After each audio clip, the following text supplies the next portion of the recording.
लसति पुष्पसङ्काशं हारनूपुरशोभितं रत्नकङ्कणकेयूरं कृष्णं वन्दे जगद्गुरुं कुटिलालकसंयुक्तं पूर्णचन्द्रनिभानं विलसत्कुण्डलधरं कृष्णं वन्दे जगद्गुरुं मन्दारगन्धसंयुक्तं चारुहासं चतुर्भुजं बहिर्पिञ्चावचूडाङ्गं कृष्णं वन्दे जगद्गुरुम् उत्पुल्लपद्मपत्राक्षं नीलजीमूतसन्निभं यादवानां शिरोरत्नं कृष्णं वन्दे जगद्गुरुम् रुक्मिणीकेलिसंयुक्तं पीताम्बरसुशोभितम् अवाप्ततुलसीगन्धं कृष्णं वन्दे जगद्गुरुं गोपिकानां कुचद्वन्द्वकुङ्कुमाङ्कितवक्षसं श्रीनिकेतं महेश्वासं कृष्णं वन्दे जगद्गुरुं श्रीवत्साङ्गं महोरस्कं वनमालाविराजितं शङ्खचक्रधरं देवं कृष्णं वन्दे जगद्गुरुं कृष्णाष्टकमिदं पुण्यं प्रातरुत्थाय यः पठेत् कोटिजन्मकृतं पापं स्मरणेन विनश्यति.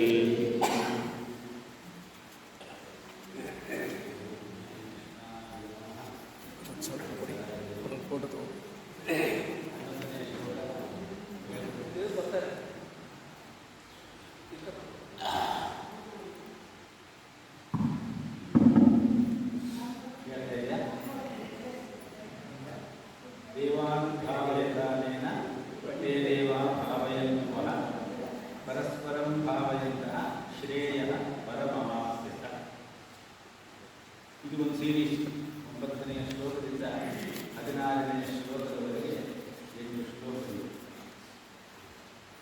12ನೇ ಶ್ಲೋಕ ಇಷ್ಟಾನ್ ಭೋಗಾನ್ ಹಿವೋ ದೇವಾಃ ದಾಸ್ಯಂತೆ ಯಜ್ಞಭಾವಿತಾಃ ತೈರ್ದತ್ತಾನ್ ಅಪ್ರದಾಯೇಭ್ಯೋ ಯೋ ಭುಂಕ್ತೆ ತೇನ ಏವ ಸಹ. ಯಜ್ಞಭಾವಿತಾಃ ಯಜ್ಞದ ಮೂಲಕ ತೃಪ್ತರಾದಂತಹ ದೇವತೆಗಳು ನಮಗೆ ನಾವು ಬೇಡದೆ ಹೋದರೂ ಕೂಡ ಇಷ್ಟಾನ್ ಭೋಗಾನ್ ದಾಸ್ಯಂತೆ ಬೇಕಾದಂತಹ ಎಲ್ಲ ಭೋಗಗಳನ್ನು ವಸ್ತುಗಳನ್ನು ಭಾಗ್ಯಗಳನ್ನು ಕೊಡ್ತಾರೆ.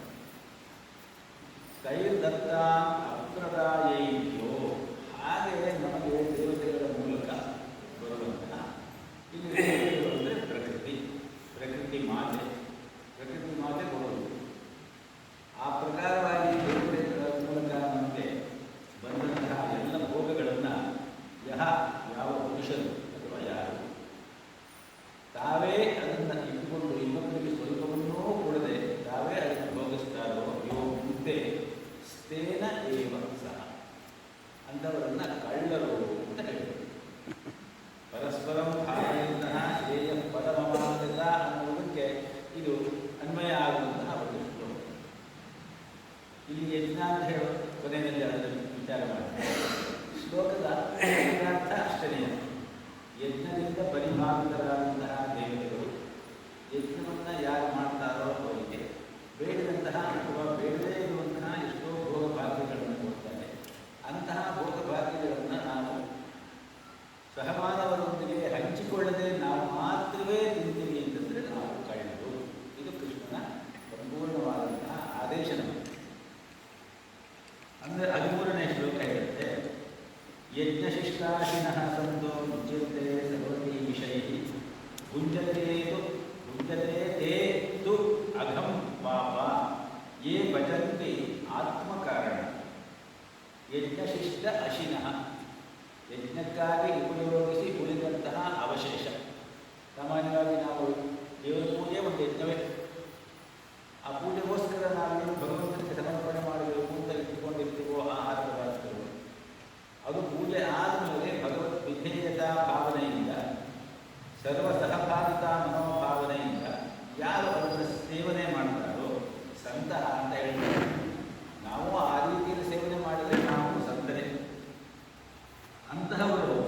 ಸರ್ವ ಕಿಲ್ಬಿಷೈ ಮುಚ್ಚುತ್ತೆ, ಎಲ್ಲ ಪಾಪಗಳಿಂದ ಬಿಡಲ್ಪಡುತ್ತಾರೆ. ಕಿಲ್ಬಿಷ ಅಂದರೆ ಪಾಪ ಒಳಗೆ ಭುಂಜತೆ ತೇ ತು ಅಘಂ ಪಾಪ ಯೇ ಭಜಂತಿ ಆತ್ಮಕಾರಣ, ಯೇ ಭಜಂತಿ ಆತ್ಮಕಾರಣ. ಹಾಗಿಲ್ಲದೆ ದೇವರ ಮುಂದೆ ಬೇಕಾದಷ್ಟು ಇಟ್ಟಿದ್ದಾರೆ, ಅದರ ಪೂಜೆ ಆದಮೇಲೆ ಎಲ್ಲ ಒಳಗಡೆ ಬರುತ್ತೆ, ಯಾರು ಬಂದವರಿಗೆ ಯಾರಿಗೂ ಇಲ್ಲ. ಆತ್ಮಕಾರಣ ಯೇ ಭಜಂತಿ, ತಮಗೆ ಮಾತ್ರವೇ ತಮ್ಮ ಮನೆಯಲ್ಲಿ ಮಾತ್ರವೇ ಅಡುಗೆ ಪಕ್ಕದಲ್ಲೇ ಕುಂಕುಮ ಮಾಡಬೇಕು ಅಂತ ಹೇಳುವುದು. ತೇದು ಅಘಂ ಭುಂಜತೆ, ಅವರು ಅವರ ಪಾಪವನ್ನು ಊಟ ಮಾಡಿಸುತ್ತಾರೆ. ವೇದ ಹೇಳುತ್ತೆ, ಶ್ರುತಿಯಲ್ಲಿ ಒಂದು ಮಾತು, ಮೋಘವನ್ನಂ ಲಿಂಗತೆ ಅಪ್ರಚೇತಾ ಸತ್ಯಂ ಬ್ರವೀಮಿ ವದನಿ ಸದಸ್ಯ ಕಾರ್ಯಮನೋ ಸಖಾಯಂ ಕೇವಲಾಂಗೋ ಭವತಿ ಕೇವಲಾದಿ. ಮೋಘಂ ಮೋಘಂ ಪಾರ್ಥ, ಈ ಖಂಡದ ಕೊನೆಯ ಶ್ಲೋಕ ಅದನ್ನೇ ಹೇಳೋದು. ಅಘಾಯು ಇಂದ್ರಿಯಾಕ್ರಾಮೋ ಮೋಘಂ ಪಾರ್ಥ ಸಜೀವತಿ ಅಂತ ಕೊನೆಯಲ್ಲಿ ಬರ್ತದೆ 16ನೇ ಶ್ಲೋಕ. ಮೋಘ ಅಂದರೆ ವ್ಯರ್ಥ, ಹಿಂಗೇನು. ಮೋಘವನ್ನಂ ಲಿಂಗತೆ ಅಪ್ರಚೇತಾ, ಅವಿವೇಕಿಗಳು, ಇಂದ್ರಿಯಾರಾಮದಲ್ಲಿಯೇ ಇರುವವರು, ತಾವು ಚೆನ್ನಾಗಿರಬೇಕು, ತಾವು ಊಟ ಮಾಡಬೇಕು ಅಂತ ಹೇಳಿ ಬಯಸುವವರು ವ್ಯರ್ಥವಾಗಿ ಅನ್ನವನ್ನು ದ್ರವ್ಯವನ್ನು ಸಂಪಾದನೆಯನ್ನು ಮಾಡ್ತಾರೆ. ಅವರು ಸತ್ಯವಾಗಿ ಹೇಳ್ತಾ ಇದ್ದೀನಿ, ಋಷಿ ಹೇಳುವ ಮಾತು, ಸತ್ಯಂ ಬ್ರವೀಮಿ ಭವತಿ ಸದಸ್ಯ, ಅವರು ಈ ಪ್ರಪಂಚದಲ್ಲಿ ಇರಲಿಕ್ಕೆ ಯೋಗ್ಯರಲ್ಲ. ನ ಅರಿಯಮಣನೋ ಸಖಾಯಂ, ಅರಿಯಮಣ ಅಂದರೆ ಭಗವಂತ. ಅವರು ಭಗವಂತನನ್ನೋ ಆರಾಧನೆ ಮಾಡಿ ಭಗವಂತನನ್ನೋ ಮೆಚ್ಚಿಸುವುದಿಲ್ಲ. ನೋ ಸಖಾಯಂ, ಸಹಮಾನವರನ್ನೂ ಕೂಡ ಆರಾಧಿಸುವುದು. ಕೇವಲ ಆಭೋ ಭವತಿ ಕೇವಲ ಆದಿ, ಅಗ ಅಂದರೆ ಪಾಪ. ಆದಿ ತನಗೋಸ್ಕರ ಬೇಯಿಸಿಕೊಂಡು ತಾನು ಮಾತ್ರವೇ ತಿನ್ನುವವನು ಅವನು ಕೇವಲ ಪಾಪವನ್ನೇ ತಿನ್ನುತ್ತಾನೆ ಅಂತ ಹೇಳುವುದು ವೇದಗಳು. ಆ ರೀತಿಯಲ್ಲಿ ಭುಂಜತೆ ತು ಅಘಂ ಪಾಪ ಯೇ ಭಜಂತಿ ಆತ್ಮಕಾರಣ. ಇಲ್ಲೆಲ್ಲ ನಮಗೆ ಏನು ಹೇಳ್ತಾ ಇದ್ದಾನೆ ಕೃಷ್ಣ ಅಂದರೆ, ಇನ್ನೊಬ್ಬರ ಜೊತೆಯಲ್ಲಿ ಸೇರ್ಕೋ, ಇನ್ನೊಬ್ಬರ ಜೊತೆಯಲ್ಲಿ ಸೇರ್ಕೋ.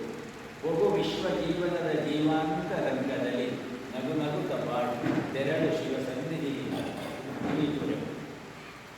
ನಗು ಮನದಿ ರೋಗದ ವಿಕಾರಗಳನ್ನು ನೋಡಿ, ಬಿಗಿ ತುಟಿಯ ತುಡಿವಂದು ನೋಮ ಪಡುವುದು. ಇದೊಂದು ಎಚ್ಚರಿಕೆ ನಮಗೆ. ನಾವು ಸಂಸಾರ ಜೀವನದಲ್ಲೋ ಅಥವಾ ಸಮಾಜ ಜೀವನದಲ್ಲೋ ಕಷ್ಟ ನಷ್ಟ ಇತ್ಯಾದಿಗಳಿಗೆ ಗುರಿಯಾದಾಗ ನಮ್ಮನ್ನು ಸರಿಯಾಗಿ ಅರ್ಥ ಮಾಡಿಕೊಳ್ಳದೆ ನಮ್ಮನ್ನು ನೋಡಿ ಅಪಹಾಸ್ಯ ಮಾಡುವವರನ್ನು ನೋಡಿ ನೀನು ಮನದಲ್ಲಿ ನಗು ಮನದಿ ರೋಗದ ವಿಕಾರಗಳನ್ನು ನೋಡಿ. ಹಾಗೆ ನೀನು ಕಷ್ಟಪಡ್ತಾ ಇರುವಾಗ ಬಿಗಿ ದುಡಿಯ ದುಡಿವಂದು ನೋಮ ಪಡುವುದು. ಯಾರಿಗೂ ಹೆಚ್ಚು ಹೇಳ್ಬೋದು. ಒಬ್ಬ ವಿಶ್ವ ಜೀವನದ ಜೀವಾಂತ ರಂಗದಲ್ಲಿ, ಆ ವಿಶ್ವ ಜೀವನದ ಜೀವಾಂತ ರಂಗ ಸಮಾಜ ಜೀವನದ ಸಂಪೂರ್ಣವಾದಂತಹ ಒಳಗಡೆಗೆ ನೀನು ಹೋಗಬೇಕು. ಹಾಗೆ ಹೋಗಿ ಸಮಾಜ ಜೀವನದಲ್ಲಿ ಒಂದಾಗಿ ಬೆರೆತು ನಗು ನಗುತ್ತ ಬಾಳು ತೆರಳು ಶಿವಸ. ಇದು ಹೀಗಿಗಳು ಪಕ್ಕದಲ್ಲಿ ಹೇಳುವುದು. ಆ ರೀತಿಯಲ್ಲಿ ಭುಂಜತೆಯು ಅಘಂ ಪಾಪ ಯೇ ಭಜಂತಿ ಆತ್ಮಕಾರಣ. ಇದು ಎರಡೂ ಶ್ಲೋಕ ಒಂದು ಖಂಡವಾಗಿ ತೆಗೆದುಕೊಳ್ಳಿ. 14-15. ಅನ್ನಾತ್ ಭವಂತಿ ಭೂತಾನಿ ಪರ್ಜನ್ಯಾತ್ ಅನ್ನ ಸಂಭವಃ, ಯಜ್ಞಾತ್ ಭವತಿ ಪರ್ಜನ್ಯಃ ಯಜ್ಞಃ ಕರ್ಮ ಸಮುದ್ಭವಃ, ಕರ್ಮ ಬ್ರಹ್ಮೋದ್ಭವಂ ವಿದ್ಧಿ ಬ್ರಹ್ಮಾಕ್ಷರ ಸಮುದ್ಭವಂ, ತಸ್ಮಾತ್ ಸರ್ವಗತಂ ಬ್ರಹ್ಮ ನಿತ್ಯಂ ಯಜ್ಞೇ ಪ್ರತಿಷ್ಠಿತಂ. ಅನ್ನಾತ್ ಭವಂತಿ ಭೂತಾನಿ, ಲೋಕದ ಜನರೆಲ್ಲ ಅನ್ನದಿಂದ ಬದುಕುತ್ತಾರೆ. ಅನ್ನದಿಂದ ಅನ್ನಾತ್ ಭವಂತಿ ಅಂದರೆ ಅನ್ನದಿಂದ ಉಂಟಾಗ್ತಾರೆ ಅನ್ನುವ ಮಾತು. ಅನ್ನ ಇಲ್ಲದೆ ಹೋದರೆ ಜೀವನ ಇಲ್ಲ. ಎಣ್ಣೆಣಿಕೆಯನ್ನು ಕೇಳು ಉದರ ಆತ್ಮ ನಿವಾಸ ಅಂತ ನೀವು ಹೇಳ್ತಾರೆ. ಪರಮಾತ್ಮ ಎಲ್ಲಿದ್ದಾನೆ ಈ ಶರೀರದಲ್ಲಿ ಅಂತ ಯೋಚನೆ ಮಾಡಿದಂತೆ ಎಲ್ಲರೂ. ಕೆಲವರು ಹೇಳಿದಂತೆ ಬುದ್ಧಿಯಲ್ಲಿ ಅಂದರೆ ಜ್ಞಾನದಲ್ಲಿ ಇದ್ದಾನೆ ಅಂತ ಹೇಳಿದರು. ಕೆಲವರು ಹೇಳಿದಂತೆ ಹೃದಯದಲ್ಲಿ ಇದ್ದಾನೆ, ಭಕ್ತಿಯಲ್ಲಿ ಇದ್ದಾನೆ. ಕೆಲವರು ಹೇಳಿದಂತೆ ಉಪ್ಪಿನ ಇರುಕಿನ ಮಧ್ಯದಲ್ಲಿ ಇದ್ದಾನೆ, ಅಂದರೆ ರಾಜಯೋಗದಲ್ಲಿ, ಸಾಧನೆಯಲ್ಲಿ, ತಪಸ್ಸಿನಲ್ಲಿ ಇದ್ದಾನೆ. ಇದನ್ನೆನಿಕೆ ತರ್ಕಿಸಿದ ಋಷಿ ಮುನಿಗಳು ಎನ್ನೆಣಿಕೆಯನ್ನು ಕೇಳಿ ನನ್ನನ್ನು ನೀವು ಕೇಳಿದ್ರೆ ಉದರ ಆತ್ಮ ಹೊಟ್ಟೆಯಲ್ಲೇ ಇದ್ದಾನೆ ನಾವು. ಉದರ ದೈವದ ಮುಂದೆ ಜಗದೊಳು ಎದುರು ದೈವ ಇಲ್ಲ. ಮೊದಲ ಅದರ ಪೂಜೆ ನಿಮಗೆಲ್ಲ ಒದಗಿ ಮದಿಸುವುದು ಅದು ಆಧರಿಸೆ, ಕುದಿಯುವುದು ನಿರಾಕರಿಸಿ, ಹಗದೊಳು ಇರಿಸುವುದು ಎಂತೂ ಅದನ್ನು ಯಾವ ರೀತಿಯಲ್ಲಿ ಅದನ್ನು ಹಗಲದಲ್ಲಿ ಇರಲಿಕ್ಕೆ ಸಾಧ್ಯ. ಹಾಗಾಗಿ ಅನ್ನಾತ್ ಭವಂತಿ ಭೂತಾನಿ, ಭೂತಗಳೆಲ್ಲ ಭೂತ ಪ್ರಜೆಗಳು ಪ್ರಾಣಿಗಳು ಜೀವಭೂತಗಳೆಲ್ಲವೂ ಕೂಡ ಅನ್ನದಿಂದಲೇ ಜೀವನ ಮಾಡಬೇಕು. ಅನ್ನದಿಂದ ಬರ್ತಾವೆ ಅಥವಾ ಅನ್ನದಲ್ಲಿ ಇರ್ತಾರೆ. ರೈತರಿಗೆ ಉಪಜೀವನ ಪಂಚಕೋಶದಲ್ಲಿ ಮೊದಲನೆಯ ಕೋಶವೇ ಅನ್ನಕೋಶ. ಅನ್ನಮಯ ಪ್ರಾಣಮಯ ಮನೋಮಯ ವಿಜ್ಞಾನಮಯ ಮಾನಮಯ ಮಾತ್ಮೀಯತೆ ಅಂತಲೇ ಹೇಳ್ತಾರೆ. ಆ ರೀತಿಯಲ್ಲಿ ಅನ್ನಾತ್ ಭವಂತಿ ಭೂತಾನಿ, ಇದೊಂದು ಸರ್ಕಲ್ ಚಕ್ರ. ಅನ್ನಾತ್ ಭವಂತಿ ಭೂತಾನಿ. ಹಾಗಾದರೆ ಅನ್ನ ಎಲ್ಲಿಂದ ಬರುತ್ತೆ? ಪರ್ಜನ್ಯಾತ್ ಅನ್ನ ಸಂಭವ. ಮಳೆ ಇದ್ದರೆ ಬೆಳೆ, ಅದಕ್ಕೆ ಮಳೆ ಬೆಳೆ ಅಂತ ಹೇಳ್ತಾರೆ ನೋಡಿ. ಒಳ್ಳೆ ಜನಗಳಿದ್ರೆ ಒಳ್ಳೆ ಕೆಲಸ ಆಗ್ತಾ ಇದ್ರೆ ಮಳೆ ಬೆಳೆ ಆಗುತ್ತೆ ಅಂತ ಅದಕ್ಕೆ ಹೇಳೋದು. ಪರ್ಜನ್ಯಾತ್ ಅನ್ನ ಸಂಭವ. ನಿಕಾಮೆ ನಿಕಾಮೆ ಪರ್ಜನ್ಯೋ ವರ್ಷತೋ ಔಷಧಯ ಫಲಿನ್ಯ ಅಂತ ಹೇಳಿ ಒಂದು ರಾಷ್ಟ್ರದ ಆಶೀರ್ವಾದ ಅಂದರೆ ನಿಕಾಮೆ ನಿಕಾಮೆ ಕಾಲಕ್ಕೆ ಸರಿಯಾಗಿ ಬರಬೇಕು. ಮಾನ್ಸೂನ್ ಬರುವ ಕಾಲಕ್ಕೆ ಮಾನ್ಸೂನ್ ಬರಬೇಕು. ಆ ರೀತಿಯಲ್ಲಿ ಬರದೇ ಹೋದರೆ ಆ ಜೀವನ ಚಕ್ರ, ಜಲಚಕ್ರ, ಬ್ರಹ್ಮಚಕ್ರ ಎಲ್ಲವೂ ಇಕೋಲಾಜಿಕಲ್ ಸೈಕಲ್ ಎಲ್ಲವೂ ಕೂಡ ಹೆಚ್ಚು ಕಮ್ಮಿ ಮಾಡಿದ್ದೀವಿ ನಾವು ಅಂತ.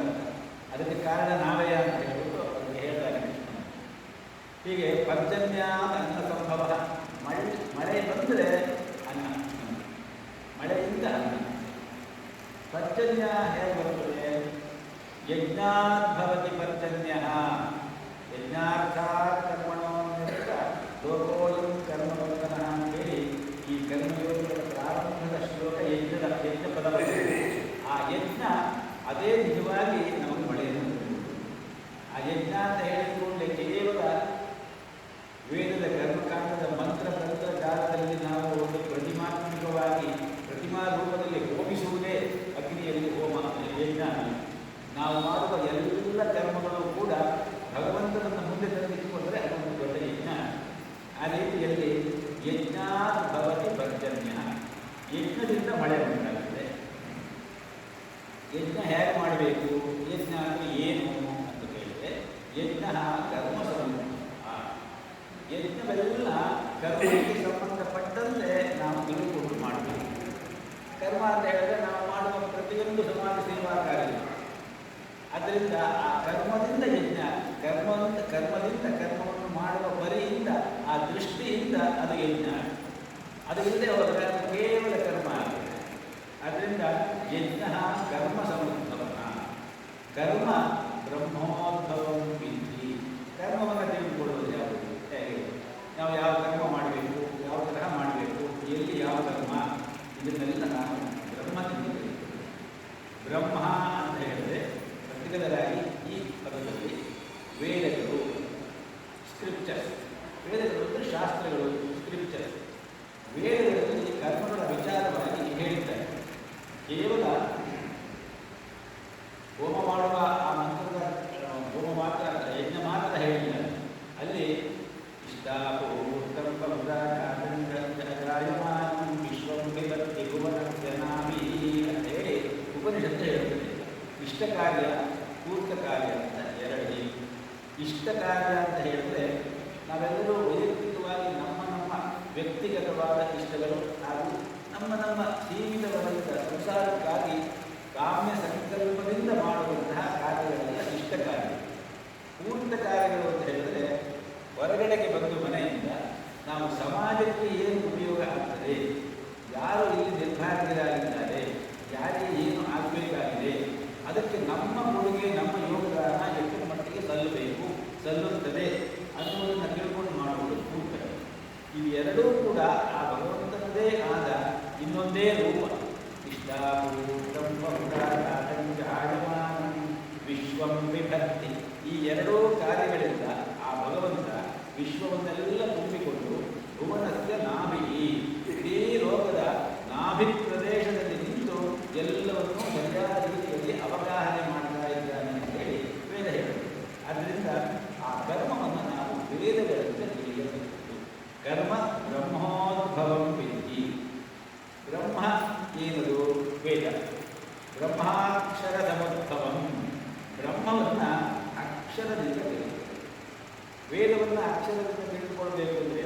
ವೇದವೇ ಅಕ್ಷರ ರೂಪದಲ್ಲಿದೆ, ವೇದವನ್ನು ಅಕ್ಷರದಿಂದ ತಿಳ್ಕೊಳ್ಳೋದು ಹೇಗೆ ಅಂತ ಒಂದು ಸಂಶಯ ಬರಬಹುದು.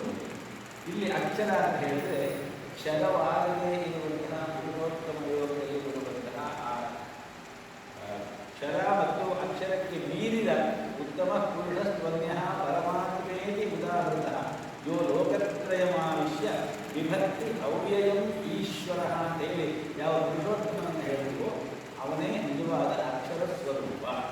ಅವನಿಂದ ವೇದ ಬಂದಿದೆ. ಸಾಕ್ಷಾತ್ ಮೂಲ ಪ್ರಮಾಣಾಯ ವಿಷ್ಣೋ ಅಮಿತ ತೇಜಸೇ ಆದ್ಯಾಯ ಸರ್ವವೇದಾಯ ವೇದಾಯ ನಮೋ ನಮಃ ಅಂತ ಹೇಳಿ ಆ ಪ್ರಾರಂಭದಲ್ಲಿ ವೇದವೇ ಆಗಿತ್ತು. ಆಮೇಲೆ ರಾಮಚಂದ್ರ ಅದರ ಅದನ್ನು ವಿಂಗಡಣೆ ಮಾಡಿದರು. ಆದ್ದರಿಂದ ಆ ವೇದದ ಪ್ರಾರಂಭದಲ್ಲಿಯೇ ಋಷಿಮುನಿಗಳು ಸ್ತೋತ್ರ ಮಾಡ್ತಾರೆ. ಸಾಕ್ಷಾತ್ ಮೂಲ ಪ್ರಮಾಣಾಯ ವಿಷ್ಣು ಅಮಿತ ತೇಜಸೇ. ವಿಷ್ಣುವಿನ ಅಮಿತ ತೇಜಸ್ಸಾದ ಸಾಕ್ಷಾತ್ ಸೃಷ್ಟಿಗೆ ಮೂಲ ಕಾರಣವಾದ ಮೂಲ ಪ್ರಮಾಣವಾದ ವೇದಗಳಿಗೆ ನನ್ನ ನಮಸ್ಕಾರಗಳಿವೆ. ಹಾಗೆ ಈ ವೇದಗಳೆಲ್ಲ ಆ ಪರಮಾತ್ಮನ ಮುಖಪದ್ಮದಿಂದ ಬಂದಿದೆ. ಹೇಗೆ ಯಾ ಸ್ವಯಂ ಪದ್ಮನಾಭಸ್ಯ ಮುಖಪದ್ಮಾದಿ ವಿನಿಸೃತ ಅಂತ ಭಗವದ್ಗೀತೆ ಹೇಳಿದ್ರು, ಅದೇ ರೀತಿಯಲ್ಲಿ ಯಸ್ಯ ವಿಶ್ವಸಿತಂ ವೇದಾಃ ಯೋ ವೇದೇಭ್ಯೋ ಅಖಿಲಂ ಜಗತ್ತು ನಿರ್ಮಮೇ ತಮಹಂ ವಂದೇ ವಿದ್ಯಾತೀರ್ಥಂ ಮಹೇಶ್ವರಂ ಅಂತ ಹೇಳಿ ಆ ಯಾವ ಪರಮಾತ್ಮನ ವಿಶ್ವಾಸ ರೂಪದ ಅಕ್ಷರ ಸಮೂಹವಿದೆಯೋ ಅದೇ ವೇದಗಳು, ಅದೇ ವೇದ. ಆದ್ದರಿಂದ ಈ ಬ್ರಹ್ಮವನ್ನು ಆ ಪರಬ್ರಹ್ಮನಿಂದ ತಿಳಿದುಕೊಳ್ಳಿ.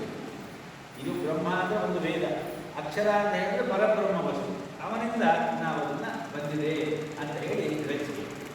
ತಸ್ಮಾ ಆದ್ದರಿಂದ ಸರ್ವಗತಂ ಬ್ರಹ್ಮ ನಿತ್ಯಂ ಯಜ್ಞೇ ಪ್ರತಿಷ್ಠಿತಂ. ಎಲ್ಲ ಕಡೆಯೂ ಇರುವಂತಹ ಆ ಬ್ರಹ್ಮ ಪರಬ್ರಹ್ಮ ವಸ್ತುವೇ ವೇದಗಳ ರೂಪದಲ್ಲಿ ಬಂದಿದೆ. ವೇದಗಳು ಕರ್ಮವನ್ನು ಹೇಳುತ್ತವೆ, ಕರ್ಮಗಳಿಂದ ಯಜ್ಞ ಆಗ್ತದೆ, ಯಜ್ಞಗಳಿಂದ ಪರ್ಜನ್ಯ ಮಳೆ ಆಗ್ತದೆ, ಮಳೆಯಿಂದ ಬೆಳೆ ಆಗ್ತದೆ, ಬೆಳೆಯಿಂದ ಮನುಷ್ಯ ರೂಪದಲ್ಲಿ ಜೀವನ ಮಾಡಲಿಕ್ಕೆ ಸಾಧ್ಯ. ಹೀಗೆ ಅನುಲೋಮ ಮತ್ತು ವಿಲೋಮದ ರೂಪದಲ್ಲಿ ಹೋದಾಗ ತಸ್ಮಾತ್ ಸರ್ವಗತಂ ಬ್ರಹ್ಮ ಎಲ್ಲವೂ ಆ ಪರಬ್ರಹ್ಮನಲ್ಲಿಯೇ ಇರಲಿದೆ. ತಸ್ಮಾತ್ ಸರ್ವಗತಂ ಬ್ರಹ್ಮ ನಿತ್ಯಂ ಯಜ್ಞೇ ಪ್ರತಿಷ್ಠಿತಂ. ಯಜ್ಞದಲ್ಲಿ ಅವನಿದ್ದ. ಯಜ್ಞೋ ವೈ ವಿಷ್ಣು ಅಂತ ಹೋದ್ವಾರ ನಾವು ಚಿಂತನೆ ಮಾಡಿದ್ವಿ. ವಿಷ್ಣುವೇ ಯಜ್ಞ, ಯಜ್ಞ ಬೇರೆ ಇಲ್ಲ, ವಿಷ್ಣು ಬೇರೆ ಇಲ್ಲ. ವಿಷ್ಣು ಅಂತ ಹೇಳಿದ್ರೆ ವಿಶುದ್ಧ ವ್ಯಾಪನೆ ಅಂತ ಹೇಳಿ ಅಲ್ಲಿ ಸೀಮಿತವಾದಂತಹ ವಿಷ್ಣುವನ್ನು ಅರ್ಥ, ಎಲ್ಲವನ್ನೂ ಒಳಗೊಂಡಿರುವ, ಎಲ್ಲವನ್ನೂ ಆಚ್ಛಾದಿಸಿರುವ ಈಶ್ವರ ಅನ್ನುವ ಅರ್ಥದಲ್ಲಿ ತಸ್ಮಾತ್ ಸರ್ವಗತಂ ಬ್ರಹ್ಮ ನಿತ್ಯಂ ಯಜ್ಞೇ ಪ್ರತಿಷ್ಠಿತಂ. ಯಜ್ಞದಲ್ಲಿ ಇದ್ದಾನೆ. 9ರಿಂದ 15ನೇ ಶ್ಲೋಕದವರೆಗೆ ಇಷ್ಟನ್ನು ಹೇಳಿ 16ನೇ ಶ್ಲೋಕದಲ್ಲಿ ಕೃಷ್ಣ ಈ ಮಾತನ್ನು ಹೇಳ್ತಾರೆ. ಆ ಶ್ಲೋಕ ಒಂದನ್ನು ನಾನು ಹೇಳ್ಕೊಟ್ಟಿಲ್ಲ, ಆದರೆ ಅದನ್ನು ಅರ್ಥ ಮಾಡಿಕೊಳ್ಳೋದಕ್ಕೋಸ್ಕರ ಅನುಕೂಲಕ್ಕೋಸ್ಕರ ಇವಾಗ ತಗೊಂಡು ಆ ಇಡೀ ಖಂಡವನ್ನು ಒಂದು ಚಿಂತನೆ ಮಾಡಿ. ಏವಂ ಪ್ರವರ್ತಿತಂ ಚಕ್ರಂ 16ನೇ ಶ್ಲೋಕ. ನಾ ಅನುವರ್ತಯತಿ ಇಹ ಯಃ ಅಘಾಯು ಇಂದ್ರಿಯಾರಾಮೋ ಮೋಘಂ ಪಾರ್ಥ ಸಜೀವತಿ. ಪಾರ್ಥ, ಯಾವ ಮನುಷ್ಯನು ಯಹ ಈ ಲೋಕದಲ್ಲಿ ಈ ಪ್ರಕಾರವಾಗಿ ಪರಂಪರೆಯಿಂದ ಪ್ರಚಲಿತವಾಗಿರುವ ಸೃಷ್ಟಿ ಚಕ್ರಕ್ಕೆ ಅನುಕೂಲವಾಗಿ ವರ್ತಿಸುವುದಿಲ್ಲವೋ, ಏವಂ ಪರಂಪರಾ ಪ್ರಾಪ್ತಂ ಏವಂ ಪ್ರವರ್ತಿತಂ ಚಕ್ರಂ ನ ಅನುವರ್ತಯತಿ ಇಹ ಯಹ, ಅವನು ತನ್ನ ಕರ್ತವ್ಯ ಸರಿಯಾಗಿ ಪಾಲನೆ ಮಾಡುವುದಿಲ್ಲ ಅಂತ.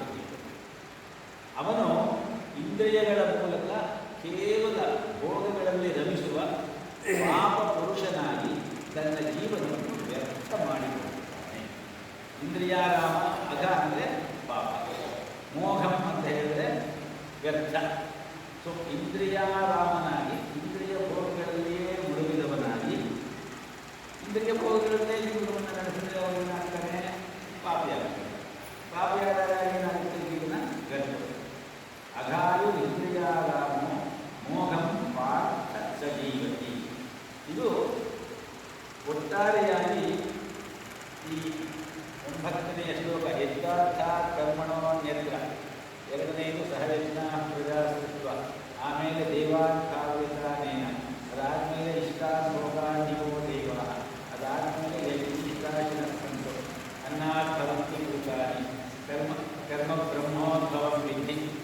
ಈ ಶ್ಲೋಕದ ಜೊತೆಯಲ್ಲಿ ಏವಂ ಪ್ರವರ್ತಿತ ಚಕ್ರಂ, ಇದು ಒಂದು ಚಕ್ರ. ಹಿರಿಯವರು ಈ ವಿಚಾರವಾಗಿ ಹೇಳ್ತಾ ಇರ್ತಾರೆ. ಈ 9 ಶ್ಲೋಕಗಳ ಒಂದು ಖಂಡದಲ್ಲಿ ನಮಗೆ 2-3 ವಿಶಿಷ್ಟವಾದಂತಹ ಉಪಮಾನಗಳನ್ನು ಕೊಟ್ಟಿದ್ದಾರೆ. ಮೊದಲನೆಯದು ಏಷವೋ ಸ್ಪೃಷ್ಟ ಕಾಮಧು, ಕಾಮಧೇನುವನ್ನು ಕರೆದಂತ. ಅದಾದ ಮೇಲೆ ಅನ್ನಾದ್ಭವಂತಿ ಭೂತಾನಿ ಅಂತ ಹೇಳುವಾಗ ಇಡೀ ಜೀವನದ ಚಕ್ರವನ್ನು ತೆಗೆದುಕೊಳ್ಳುವಾಗ ಆ ಜೀವನ ಚಕ್ರದಲ್ಲಿ ಜೀವಿತ ಚಕ್ರವೂ ಸೇರಿದೆ. ಜೀವಿತ ಚಕ್ರ ಅಂತ ಹೇಳಿದ್ರೆ ಈಕೋಲಾಜಿಕಲ್ ಸೈಕಲ್, ಪರ್ಯಾವರಣ ಚಕ್ರ, ಅದಾದಮೇಲೆ ಜಲಚಕ್ರ ಸೇರಿದೆ, ಪರ್ಜನ್ಯ, ಅನ್ನಚಕ್ರ ಸೇರಿದೆ. ಹೇಗೆ ಅನ್ನದಿಂದ ಮನುಷ್ಯ ಮತ್ತೆ ಬೆಳೀತಾನೆ, ಇದೆಲ್ಲ ಬಂದಿದೆ. ಆಮೇಲೆ ಬ್ರಹ್ಮಚಕ್ರ, ಪರಬ್ರಹ್ಮವಸ್ತು ಈ ಸಣ್ಣ ಸಣ್ಣ ಚಕ್ರಗಳ ಮೂಲಕ ಇಡೀ ಬ್ರಹ್ಮಾಂಡವೆಂಬ ಚಕ್ರವನ್ನು ತಿರುಗಿಸ್ತಾ ಇದ್ದಾರೆ. ಒಂದು ವಾಚನ್ನು ನೀವು ತೆಗೆದು ನೋಡಿದ್ರೆ ಎಷ್ಟು ಚಕ್ರಗಳಿರ್ತದೆ ಅದರಲ್ಲಿ ನೋಡಿದ್ರಲ್ಲ. ಒಂದೇನಾದ್ರೂ ಒಂದು ಚೂರು ಕೆಲಸ ಮಾಡಲಿಲ್ಲ ಅಂತ ಹೇಳಿದ್ರೆ ಇನ್ನೊಂದು ಕೆಲಸ ಮಾಡ್ತೀವಿ. ಹಾಗಾಗಿ ಪ್ರತಿಯೊಂದು ಒಂದಕ್ಕೆ ಸಂಬಂಧ ಇದೆ. ಅದಷ್ಟು ಒಟ್ಟಾಗಿ ಕೆಲಸ ಮಾಡಿದಾಗಲೇ ನಾವು ಕೈ ಮಾಡಿದೆ ಅಂತ ಹೇಳಿ ನೋಡ್ಕೊಂಡಿದ್ದಾರೆ. ಆ ರೀತಿಯಲ್ಲಿ ಬ್ರಹ್ಮಚಕ್ರ ತಿರುಗುವುದು ಈ ಎಲ್ಲ ಚಕ್ರಗಳಿವೆ. ಇದನ್ನು ತುಂಬ ಸುಂದರವಾಗಿ ಹೀಗೆ ಹೇಳಿದ್ದಾರೆ. ಈ ಯಜ್ಞ ಕೇವಲ ಸಹಮಾನವರೊಂದಿಗೆ ನಮ್ಮ ಸಂಬಂಧವನ್ನು ಮಾತ್ರವೇ ಅಲ್ಲ, ಪ್ರಕೃತಿಯೊಂದಿಗೂ ಕೂಡ ನಮ್ಮ ಸಂಬಂಧವನ್ನು ಒಳಗೊಂಡಿರುವಂತಹ ಒಂದು ಯಜ್ಞವೇ. ಇಂದು ಈ ಮಾನವ ಮತ್ತು ಮಾನವ ಪರಿಸರ ಹಾಗೂ ಮಾನವ ಪ್ರಾಕೃತ ಪರಿಸರಗಳ ನಡುವಣ ಪರಸ್ಪರ ಸಂಬಂಧಕ್ಕೆ ತುಂಬ ಮನ್ನಣೆ ದೊರಕುತ್ತಾ ಇದೆ. ಇತ್ತೀಚೆಗೆ ಪರ್ಯಾವರಣದ ಬಗ್ಗೆ ಸ್ವಲ್ಪ ಬರ್ತಾ ಇದೆ. ಇದೇ ಯಜ್ಞವೆಂಬ ಪರಿಕಲ್ಪನೆಯ ವಿಶಾಲವಾದ ವ್ಯಾಪ್ತಿ. ಆರೋಗ್ಯಪೂರ್ಣ ಸಾಮಾಜಿಕ ಜೀವನದ ತತ್ವವೂ ಸಹ ಈ ಪರಸ್ಪರಂ ಭಾವಯಂತಹ ಎಂಬುದರ ಮೇಲೆಯೇ ನೆಲೆಗೊಂಡಿದೆ. ಪರಸ್ಪರಂ ಭಾವಯಂತಹ ಶ್ರೇಯಸ್ಪರಮಾನಂದ ಎಲ್ಲರೂ ಅತ್ಯುನ್ನತ ಮಟ್ಟಕ್ಕೇರಲು ಸಾಧ್ಯವಾಗುವುದು ಒಬ್ಬರಿನ್ನೊಬ್ಬರೊಡನೆ ಜಗಳ ಮಾಡುವುದರಿಂದ ಅಲ್ಲ, ಆದರೆ ಪರಸ್ಪರ ಸಹಾಯ ಮಾಡುವುದರಿಂದ. ಪ್ರಕೃತಿಯಿಂದಲೂ ಹಾಗೆಯೇ ಅದರಿಂದ ಧಾರಾಳವಾಗಿ ತೆಗೆದುಕೊಂಡು ಅದಕ್ಕೆ ಪ್ರತಿಯಾಗಿ ನಾವು ಏನನ್ನೂ ಹಿಂದೆ ಕೊಡದಿದ್ದರೆ ನಾವು ತೊಂದರೆಗೆ ಸಿಲುಕಿಕೊಳ್ಳುತ್ತೇವೆ. ಇದು ಗಾಂಧೀಜಿಯವರ ಒಂದು ಮಾತು ನಾವು ಜ್ಞಾಪಿಸಿಕೊಳ್ಳಬಹುದು. ಈ ಪ್ರಕೃತಿಯಲ್ಲಿ ಮನುಷ್ಯನ ಅವಶ್ಯಕತೆಗಳನ್ನು ಪೂರೈಸುವಷ್ಟು ಎಲ್ಲವೂ ಇದೆ, ಆದರೆ ಅವನ ಅತ್ಯಾಶೆಗೆ ಸಾಕಾಗುವಷ್ಟು ಇದೆ. ಇವತ್ತು ಪ್ರಕೃತಿ ಕೋಪ ಮಾಡಿಕೊಂಡಿದೆ ಅಂತ ಹೇಳಿದ್ರೆ ಮನುಷ್ಯನ ಅತ್ಯಾಸೆ ಮತ್ತು ದುರಾಸೆಯಿಂದಾಗಿ ಪ್ರಕೃತಿ ಪರ್ಯಾವರಣದ ಸಮತೋಲನವನ್ನು ಹಾಳು ಮಾಡಿಕೊಳ್ತಾ ಇದೆ ಅಂತ. ಆದ್ದರಿಂದ ಪ್ರಕೃತಿಯಿಂದಲೂ ಹಾಗೆಯೇ ಅದರಿಂದ ಧಾರಾಳವಾಗಿ ತೆಗೆದುಕೊಂಡು ಅದಕ್ಕೆ ಪ್ರತಿಯಾಗಿ ಹಿಂದೆಗೆ ನಾವು ಏನೂ ಕೊಡದಿದ್ದರೆ ನಾವು ತೊಂದರೆಗೆ ಸಿಕ್ಕುತ್ತೇವೆ. ಒಟ್ಟು ತೆಗೆದುಕೊಳ್ಳುವುದೇ ಆರೋಗ್ಯಕರ ಮಾನವ ಪರಿಸರ ಸಂಬಂಧ. ನಾವಿಂದು ಸ್ವಾಮೀಜಿಯವರೇ ರಂಗನಾಥ, ನಾವಿಂದು ಅತಿಗ್ರಾಹಕತೆ, ಅತಿ ತಾಂತ್ರಿಕತೆ, ಅತಿಯಾಗುತ್ತಿರುವ ಕೈಗಾರಿಕೀಕರಣ ಇವುಗಳ ಕೇಡನ್ನು ಅನುಭವಿಸುವುದರ ಮೂಲಕ ಇದನ್ನು ಮನಗಾಣುತ್ತಿದ್ದೇವೆ. ಕನ್ಸ್ಯೂಮರಿಸಮ್, ಸತ್ಯಭಾಗತನದ ಇದು ಏನು ಬೇಕು ಏನು ಬೇಡ ಯೋಚನೆ ಮಾಡೋದಿಲ್ಲ ನಾವು ಇವಾಗ. ಅಲ್ಲ, ನಮಗೆ ಇನ್ನೂ ನಾವು ಬ್ಯಾಗ್ ತಗೊಂಡು ನಡ್ಕೊಂಡು ಅಂಗಡಿ ಹೋಗಿ ಏನು ಬೇಕೋ ಅಷ್ಟು ಮಾತ್ರವೇ ತರುವಂತಹ ಒಂದು ಸ್ಥಿತಿ ಉಂಟು. ಆದರೆ ಇವತ್ತಿನ ಸಂದರ್ಭದಲ್ಲಿ ಬೇಕಾದ್ದು ಬ್ಯಾಗದ್ದು ಎಲ್ಲ ಮನೆಗೆ ತಂದು ಹಾಕೊಂಡಿರ್ತಾರೆ. ಆಮೇಲೆ ಅದನ್ನು ಒಂದು ಊಟದಲ್ಲಿ ನೋಡೋದಿಲ್ಲ, ಯಾವಾಗಲೂ ಹೀಗಾಗಿ ಇದನ್ನೇ ಇಲ್ಲಿ ಹೇಳ್ತಾ ಇದ್ದಾರೆ ಸ್ವಾಮೀಜಿಯವರು. ಅತಿ ಗ್ರಾಹಕತೆ, ಆಮೇಲೆ ಅತಿ ತಾಂತ್ರಿಕತೆ, ಪ್ರತಿಯೊಂದು ತಾಂತ್ರಿಕತೆ. ಪೂಜೆ ಮಾಡೋದಕ್ಕೂ ಕೂಡ ಗಂಟೆ ಬಾರಿಸಲು ಕೂಡ ಬಂದಿದೆ. ಅದು ಶಾಸ್ತ್ರ ಹೇಳುತ್ತೆ, ನೀವು ಎಡಗೈಯಲ್ಲಿ ಗಂಟೆ ಬಾರಿಸಿ ಬರಬೇಕು ಮತ್ತು ಬಲಗೈಯಲ್ಲಿ ಮಂಗಳಾರತಿ ಮಾಡಬೇಕು ಅಂತ. ಆದರೆ ಗಂಟೆ ಬಾರಿಸಲು ಒಂದು ಮಿಷನ್ ಇರುತ್ತೆ, ಬರುವಂತರಿಗೆ ನೈವೇದ್ಯಕ್ಕೆ ಕೊಡಲಿಕ್ಕೂ ಒಂದು ಮಿಷನ್ ಇರುತ್ತೆ, ಎಲ್ಲ ಬಂದ್ಬಿಟ್ಟಿದೆ. ಹೀಗಾಗಿ ಅತಿ ತಾಂತ್ರಿಕತೆ, ಅತಿಯಾಗುತ್ತಿರುವ ಕೈಗಾರಿಕೀಕರಣ ಇವುಗಳ ಕೇಡನ್ನು ಅನುಭವಿಸುವುದರ ಮೂಲಕ ಮನಗಾಣುತ್ತಿದ್ದೇವೆ.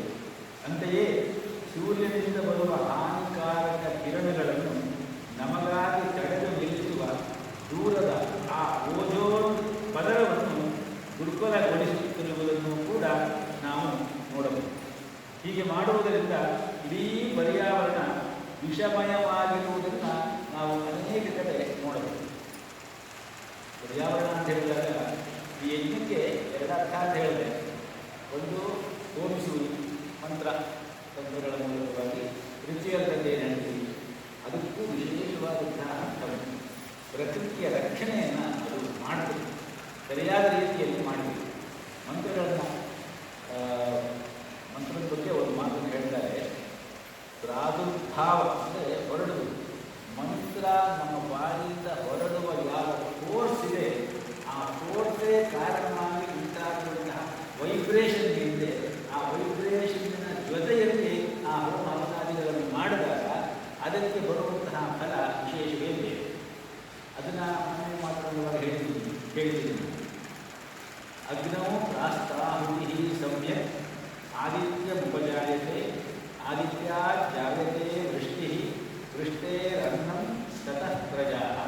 ಅಗ್ನಿಯಲ್ಲಿ ನಾವು ಆಹುತಿಯಾಗಿ ಕೊಟ್ಟಂತಹ ಆ ಯಾವ ದ್ರವ್ಯಗಳುಂಟು ಅಥವಾ ತುಪ್ಪ ಇತ್ಯಾದಿಗಳುಂಟು, ಅದು ಕೃತವಾಗಿ ಆದಿತ್ಯ ಉಪಜಾಯತೆ, ಆ ಓಜೋನ್ ಪದರಕ್ಕೆ ಅದು ಹೋಗುವಾಗ, ಇವಾಗ ಪರ್ಯಾವರಣವನ್ನು ಆ ಓಜೋನ್ ಪದರವನ್ನು ಹಾಳು ಮಾಡ್ತಾ ಇದ್ದೀವಿ ಅಂತ ಅಂದ್ಕೊಂಡ್ವಾಗ ಆ ಓಜೋನ್ ಪದರವನ್ನು ಶುದ್ಧ ಮಾಡ್ತದೆ.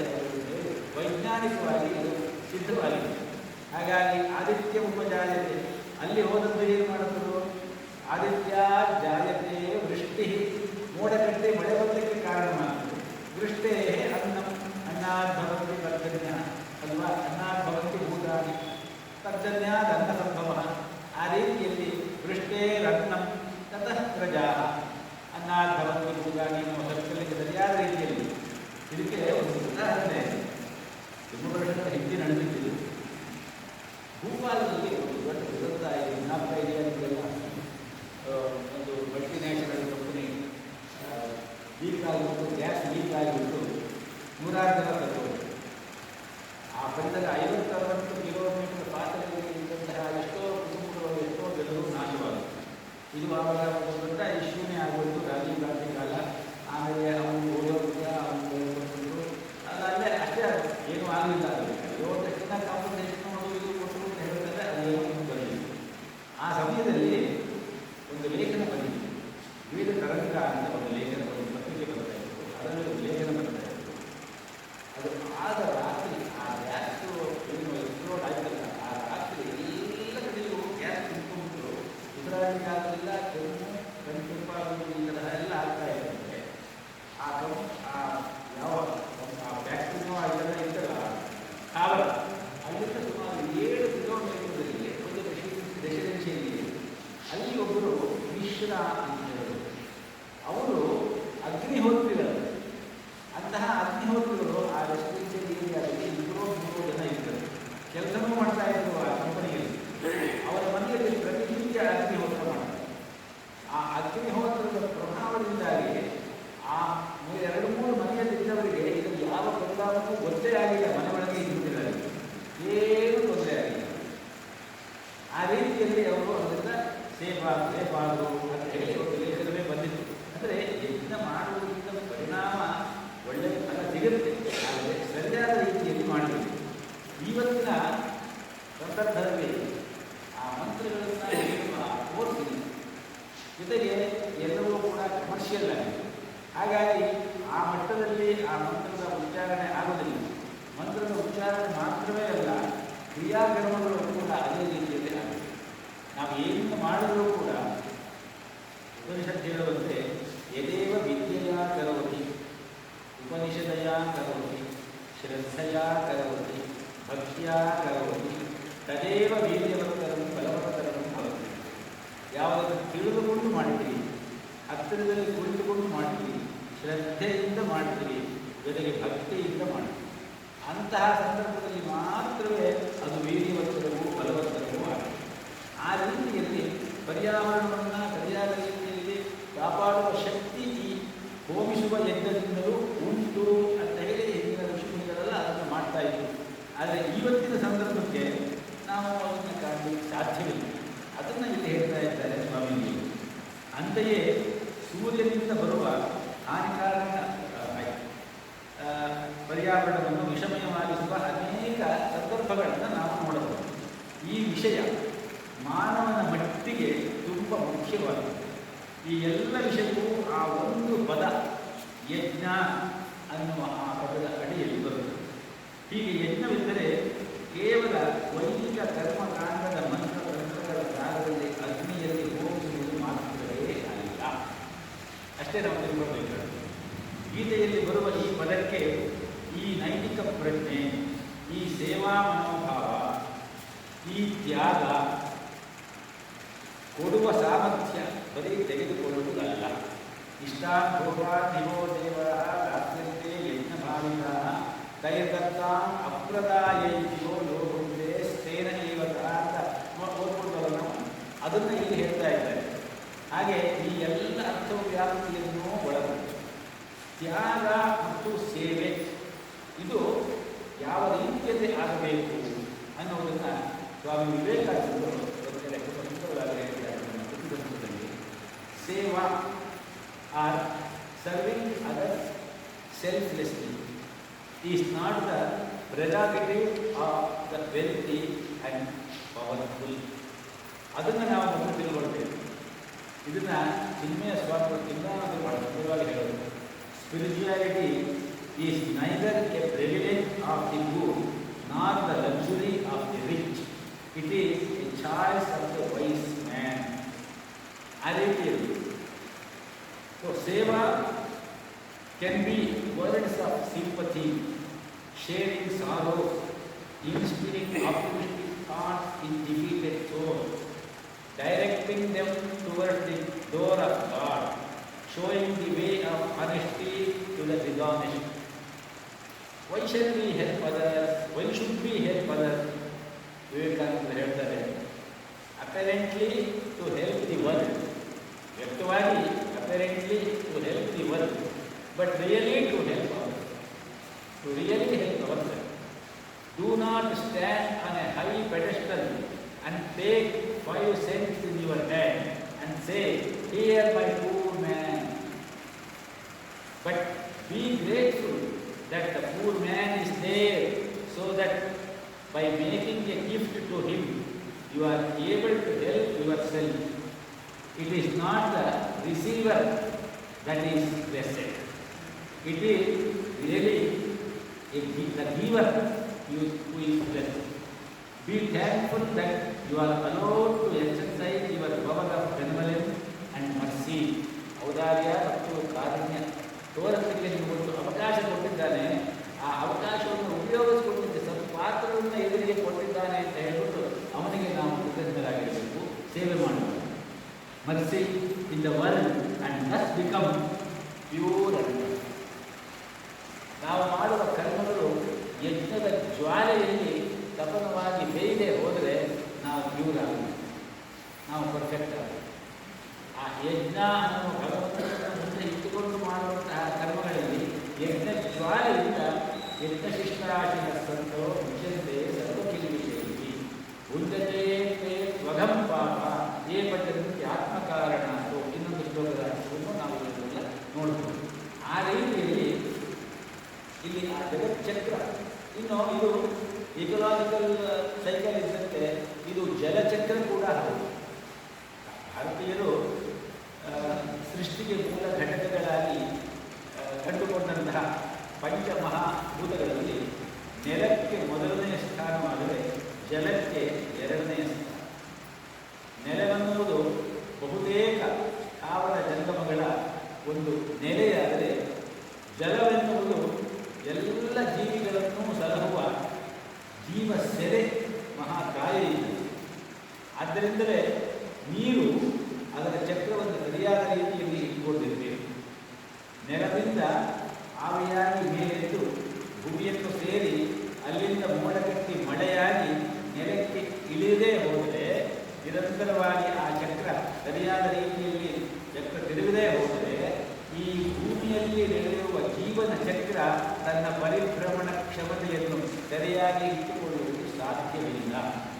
ಆದ್ದರಿಂದಲೇ ನಾವು ಗಮನಿಸಬಹುದು, ಸರಿಯಾದ ನೀರಿನ ಆಶಯ, ಒಳ್ಳೆಯ ನದಿ ಇದ್ದಂತಹ ಜಾಗದಲ್ಲಿ ಬದುಕು ತನ್ನೆಲ್ಲ ಸಮೃದ್ಧಿ ಮತ್ತು ವಿಲಾಸಗಳೊಂದಿಗೆ ಅರಳಿಕೊಳ್ಳುವುದನ್ನು ನೋಡ್ತೀವಿ. ಎಲ್ಲ ನಾಗರಿಕತೆಗಳು ನದಿಯ ತೀರದಲ್ಲೇ ಬಂದಿವೆ. ಆದ್ದರಿಂದ ಈ ಜಲಚಕ್ರದ ಪರಿವರ್ತನೆಯನ್ನು ನಾವು ಸರಿಯಾಗಿ ಇಟ್ಕೊಳ್ಬೇಕು ಅಂದರೆ ಏನು ಮಾಡಬೇಕು? ನೀರಿನ ಉಪಯೋಗವನ್ನು ಸರಿಯಾದ ರೀತಿಯಲ್ಲಿ ಮಾಡಬೇಕು. ನೀರನ್ನು ವ್ಯರ್ಥ ಮಾಡಬಾರದು. ನೀರಿಗೆ ಏನು ಆಪೋವೈ ದೇವತಾ ಅಂತ ಹೇಳಿ ನೀರಿಗೆ ದೇವತೆಗೆ ಸ್ಥಾನವನ್ನೇ ಕೊಟ್ಟಿದ್ದಾರೆ.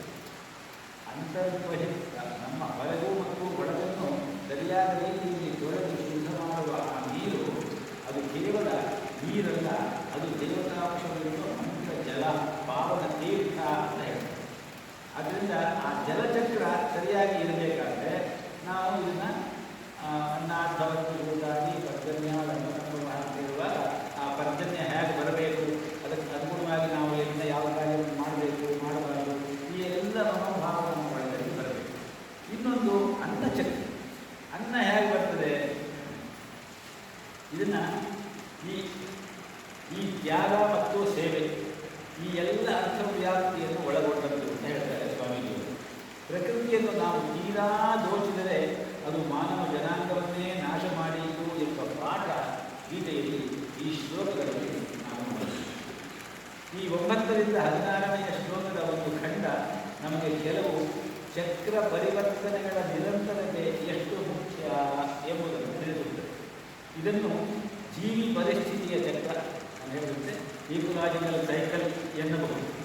ಜೀವನ ಚಕ್ರ: ಬೀಜ, ಮೊಳಕೆ, ಗಿಡ, ಹೂವು, ಹಣ್ಣು, ಬೀಜ, ಮತ್ತೆ ಬೀಜ, ಮೊಳಕೆ, ಗಿಡ, ಹೂವು, ಹಣ್ಣು, ಹೀಗೆ ನಿರಂತರವಾಗಿ ಇದು ತಿರುಗದೆ ಹೋದರೆ ಆಗುವುದಿಲ್ಲ.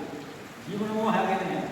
ಈ ಜೀವನ ಅನ್ನದಿಂದ ಬಂದಂತಹ ಈ ಜೀವನ ನಾವು ಇಲ್ಲಿಂದ ಇಲ್ಲವಾದ ಮೇಲೆ ನಮ್ಮ ಕರ್ಮಕ್ಕೆ ಅನುಸಾರವಾಗಿ ಯಾವುದೋ ಒಂದು ಮೇಲ್ಗಡೆ ಓದೋದು ಬರೋದಕ್ಕೆ ಮೇಲ್ಗಡೆ ಅಂತ ಹೇಳ್ತಾರೆ. ಚಂದ್ರಲೋಕದಲ್ಲೋ ಸೂರ್ಯಲೋಕದಲ್ಲೋ ವಿದ್ಯುಲೋಕದಲ್ಲೋ ಇರ್ತೀವಿ. ನಮ್ಮ ಕರ್ಮದ ಕಾಲ ಸರಿಯಾಗಿ ಕೂಡಿ ಬಂದಾಗ ಮತ್ತೆ ಪುನಃ ಓದೋದು ಬರೋದರಿಂದ ಮೇಲಿರುವಂತಹ ಮೋಡಗಳ ಜೊತೆಗೆ ಸೇರಿಕೊಂಡು ಅಲ್ಲಿ ಮಳೆಯಾಗಿ ಮಳೆಯ ಮೂಲಕ ಭೂಮಿಗೆ ಬಿಡ್ತೀವಿ.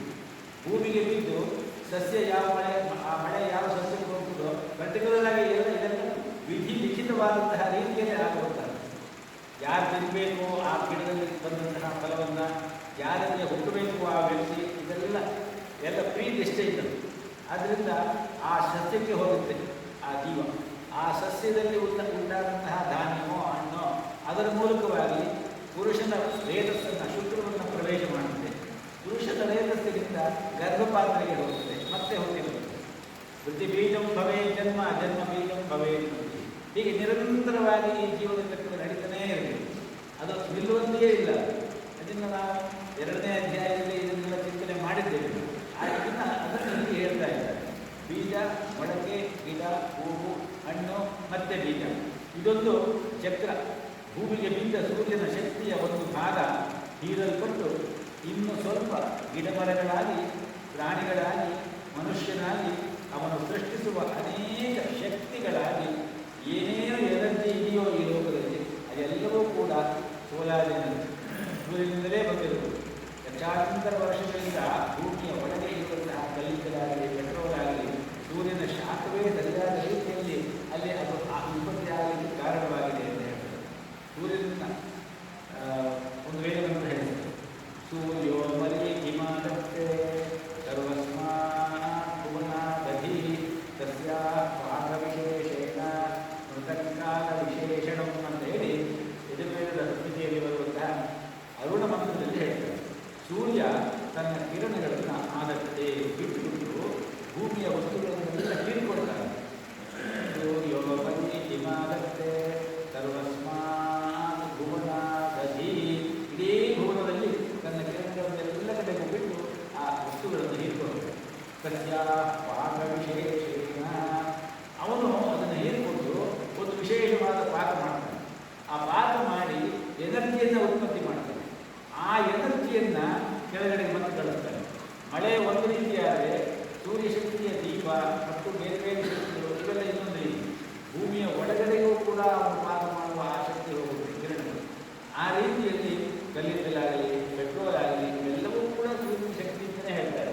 ಆ ರೀತಿಯಲ್ಲಿ ಅವನು ಸೃಷ್ಟಿಸುವ ಅನೇಕ ಶಕ್ತಿಗಳಾಗಿ ಉಳಿದುದೆಲ್ಲ ಪ್ರತಿಫಲಿತವಾಗಿ ವಾಪಸ್ಸು ಅವನಿಗೇ ಹೋಗುತ್ತೆ. ಇದೊಂದು ನಿರಂತರವಾಗಿ ನಡೆಯಬೇಕಾದ ಚಕ್ರ. ಗೀತೆಯ ಪ್ರಕಾರ ಈ ಯಜ್ಞ ಎಂಬುದೊಂದು ವಿಶ್ವತತ್ವ.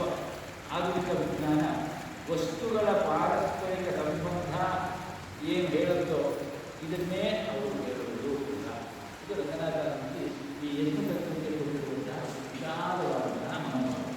ಇಲ್ಲಿ ಅದೇ ಚಿಂತನೆಯನ್ನು ವೇದಗಳಲ್ಲಿ ನಾನೀಗ ಹೇಳಬಹುದು ಗುರುಗೂ ಹೇಳಿ ಗುರುತೂಪಕ್ಕೆ ಒಂದು ವಿವರಣೆಯನ್ನು ಬಹಳ ಸುಂದರವಾಗಿ ಕೊಟ್ಟಿದ್ದಾರೆ. ಅದರಲ್ಲಿ ಅವರು ಹೇಳ್ತಾರೆ ಹೇಗಿರಬೇಕು ಗುರುತ ಏನು ಹೇಳುತ್ತೆ ನಮಗೆ ಯಜ್ಞ ತತ್ವದ ಸರಿಯಾದ ರೀತಿಯ ಆ ಚಿಂತನೆಯನ್ನು ನಮಗೆ ಕೊಡುತ್ತೆ. ಏನು ಕೊಡ್ತಾ ಇದೆ? ಜಗತ್ತಿನ ವಿಷಯದಲ್ಲಿ ನಮಗೆ ಗೌರವ ಸದಾ ಕಾಲ ಇದೆ.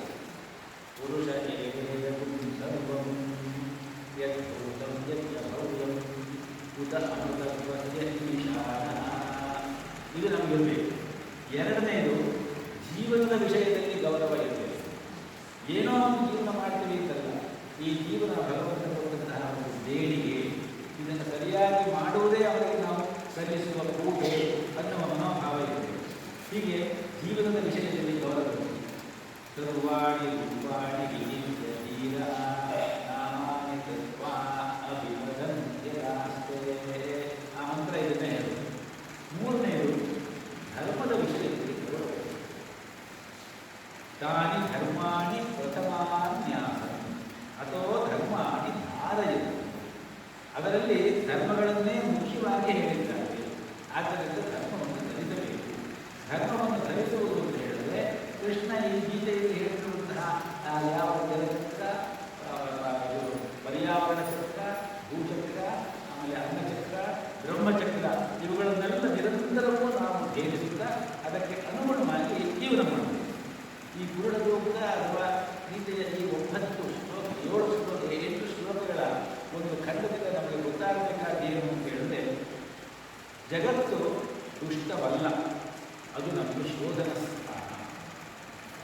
ಜೀವನವು ಹೇಯವಲ್ಲ, ಅದು ಸಂಸ್ಕಾರಕಾರಕ. ಭುಕ್ತಿಪಥ ಮುಕ್ತಿಪಥ ಬೇರೆ ಬೇರೆಯದಲ್ಲ. ಯುಕ್ತದಿಂದ 2 ಮಂಚುಗಳು ಒಂದೇ ಪಥಕ್ಕೆ ದಾರಿ.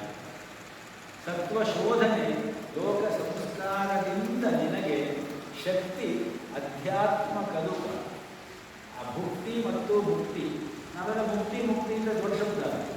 ಆದರೆ ಭುಕ್ತಿಪಥವೇನು ಮುಕ್ತಿಪಥದಿಂದ ಬೇರೆಯಾಗಿಲ್ಲ. ಭುಕ್ತಿಪಥ ಮುಕ್ತಿಪಥ ಬೇರೆ ಬೇರೆಯದಲ್ಲ. ಅವೆರಡೂ ಕೂಡ ಯುಕ್ತದಿಂದ 2 ಮಂಚುಗಳು ಒಂದೇ ಪಥ, ಒಂದೇ ದಾರಿಗೆ ನಮ್ಮನ್ನು ಕರೆದುಕೊಂಡು ಹೋಗುವುದು. ಇಲ್ಲಿ ಭುಕ್ತಿ ಅಂತ ಹೇಳಿದಾಗ ಕರ್ಮ ಬ್ರಹ್ಮೋದ್ಭವಂ ವಿಧಿ ಬ್ರಹ್ಮಾಕ್ಷರಸಮುದ್ಭವಂ. ಯಾವ ಬ್ರಹ್ಮ ವೇದ ಹೇಳಿದೆಯೋ ಅಂತಹ ಕರ್ಮಗಳನ್ನೇ ಸರಿಯಾದ ರೀತಿಯಲ್ಲಿ ಮಾಡಿ ಅದು ನಮಗೆ ಭುಕ್ತಿಗೂ ಕಾರಣವಾಗುತ್ತೆ, ಮುಕ್ತಿಗೂ ಕಾರಣ. ಯುಕ್ತದಿಂದ 2 ಮಂಚುಗಳು ಒಂದೇ ಪಠಕ್ಕೆ. ಸತ್ವಶೋಧನೆ, ಅದರಿಂದ ಸತ್ವಶೋಧನೆ ಆಗುತ್ತೆ. ಯಜ್ಞ ಕಾರ್ಯ ಅಂದರೆ ಸತ್ವಶೋಧನೆ. ಅದು ಲೋಕ ಸಂಸ್ಕಾರಕ್ಕೆ ಅನುಗುಣವಾಗಿ ಆಗಬೇಕು.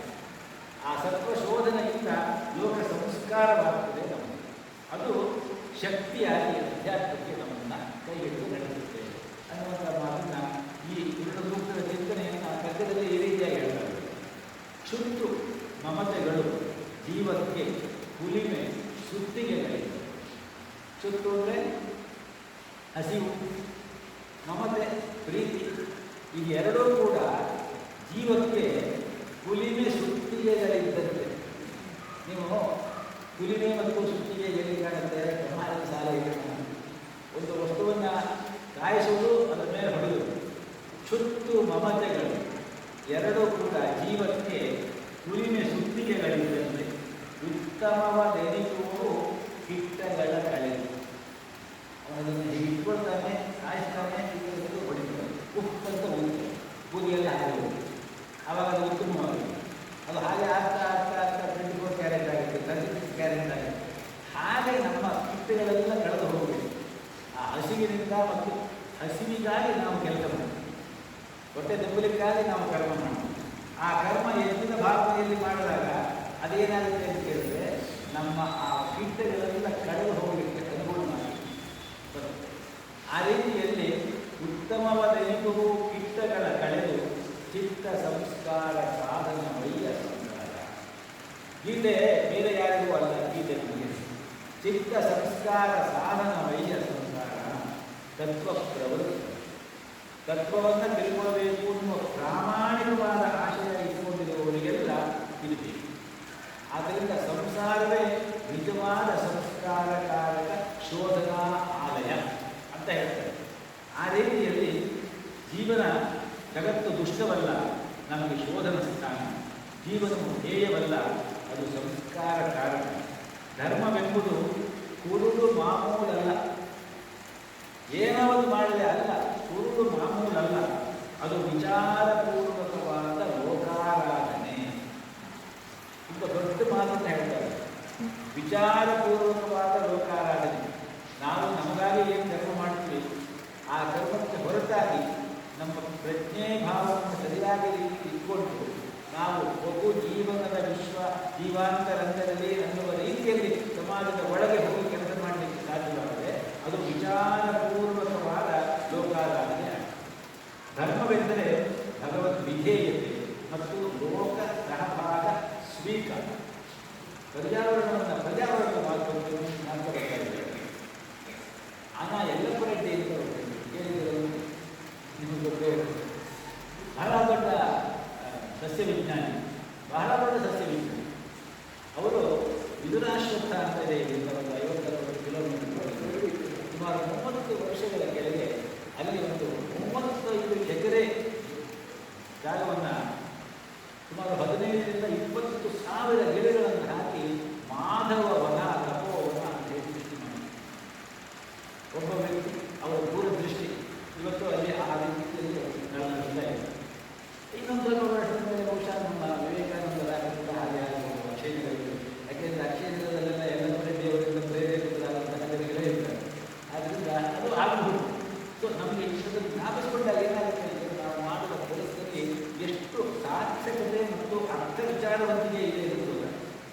ಅವರು ಅದನ್ನು ಮಾಡಿದ್ದಾರೆ. ಹಾಗೆ ಅಂಥದ್ದನ್ನು ನಾವು ನೋಡಿದಾಗ ಈ ಕೃಷ್ಣ ಇಲ್ಲಿ ಹೇಳಿದಂತಹ ಎಲ್ಲ ವಿಚಾರಗಳು ಕೂಡ ಇವತ್ತಿಗೆ ಎಷ್ಟು ಪ್ರಸ್ತುತ ಅನ್ನೋದು ನಮಗೆ ಗೊತ್ತು. ಹೀಗೆ ಈ 9ನೇ ಶ್ಲೋಕದಿಂದ ಏವಂ ಪ್ರವರ್ತಿತಂ ಚಕ್ರಂ ನ ಅನುವರ್ತಯತಿ ಇಹ ಯಹ ಅಘಾಯುವು ಅಂತಹವನು ಅಘಾಯುವಾಗ್ತಾನೆ. ಅವನು ಕಾರಣ ಇಂದ್ರಿಯಾರಾಮ, ಕೇವಲ ತನಗಾಗಿ ಇಂದ್ರಿಯ ಭೋಗಗಳಿಗಾಗಿ ಅವನು ಜೀವನ ಮಾಡುವವನಾಗ್ತಾನೆ. ಮೋಘಂ ಪಾರ್ಥ ತದೀಯತಿ, ಪಾರ್ಥ ಅವನ ಜೀವನ ವ್ಯರ್ಥ. ಇದು ಹೇಳುವುದು ಮಾತು. ಮೋಘವನ್ನು ವಿದ್ಯತೆ ಅಪ್ರಚೇತ. ಈ ರೀತಿಯಲ್ಲಿ 16ನೇ ಶ್ಲೋಕ ಅಂತ ಹೇಳೋದು. 17ನೇ ಶ್ಲೋಕ, 16ನೇ ಶ್ಲೋಕದಿಂದ ನಾವು ಚಾಂಟ್ ಮಾಡಿಲ್ಲ, ಅದನ್ನು ಒಂದ್ಸಲ ಚಾಂಟ್ ಮಾಡ್ಬೋದು. ಏವಂ ಪ್ರವರ್ತಿತಂ ಚಕ್ರಂ ನ ಅನುವರ್ತಯತಿ ಹಯಃ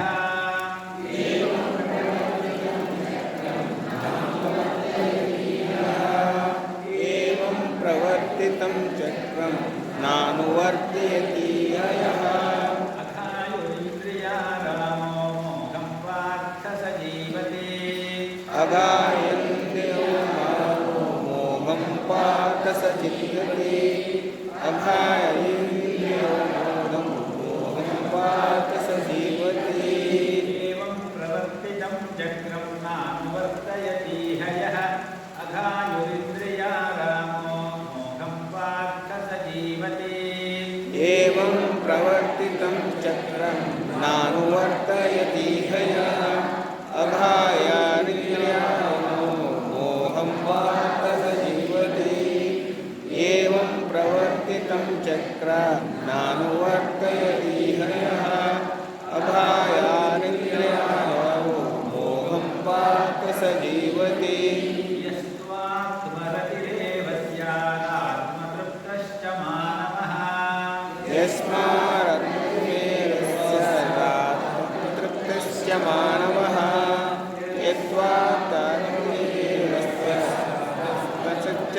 मानवः आत्मन्येव च सन्तुष्टस्तस्य कार्यं न विद्यते आत्मन्येव च सन्तुष्टस्य कार्यं न विद्यते आत्मन्येव च सन्तुष्टस्य कार्यं न विद्यते यस्वात्मरतिरेव स्यादात्मतृप्तश्च मानवः आत्मन्येव च सन्तुष्टस्तस्य कार्यं न विद्यते यस्मात् परमेव साध्यकृत्यश्च मानवः आत्मनेव सन्तुष्टः कार्यं न विद्यते यस्मात्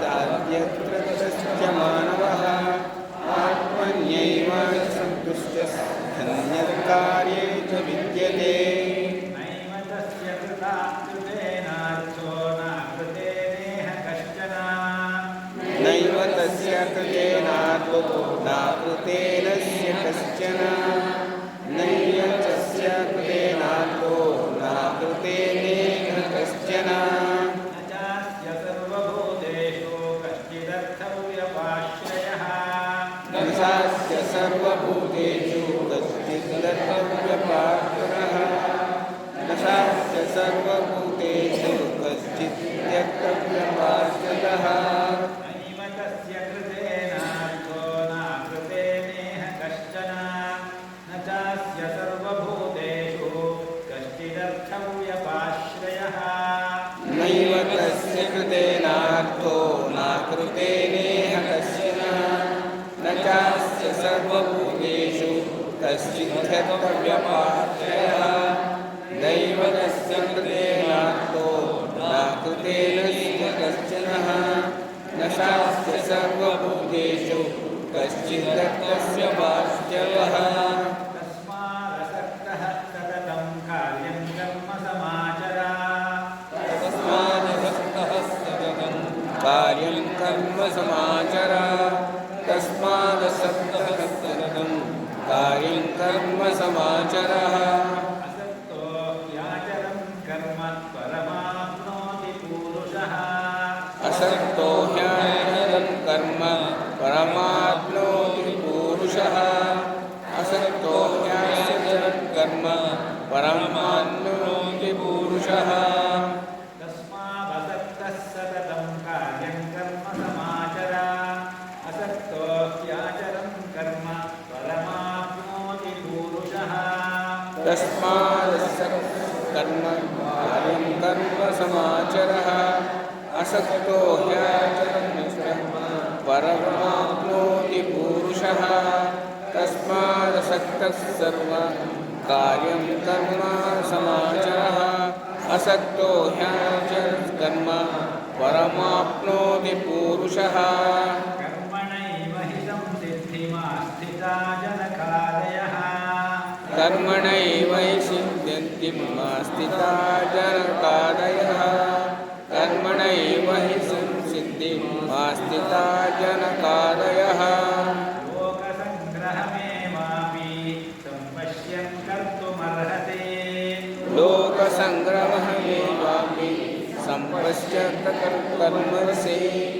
लोकसङ्ग्रहमेवापि सम्पश्यन् कर्तुमर्हसि कर्मणैव हि संसिद्धिमास्थिता जनकादयः लोकसङ्ग्रहमेवापि सम्पश्यन् कर्तुमर्हति कर्मणैव हि सिद्धिमास्थितं जनकादयः लोकसङ्ग्रहमेवापि संसिद्ध्यं कर्तुमर्हसि कर्मणैव हि संसिद्धिमास्थिता जनकादयः लोकसङ्ग्रहमेवापि संसिद्ध्यं कर्तुमर्हसि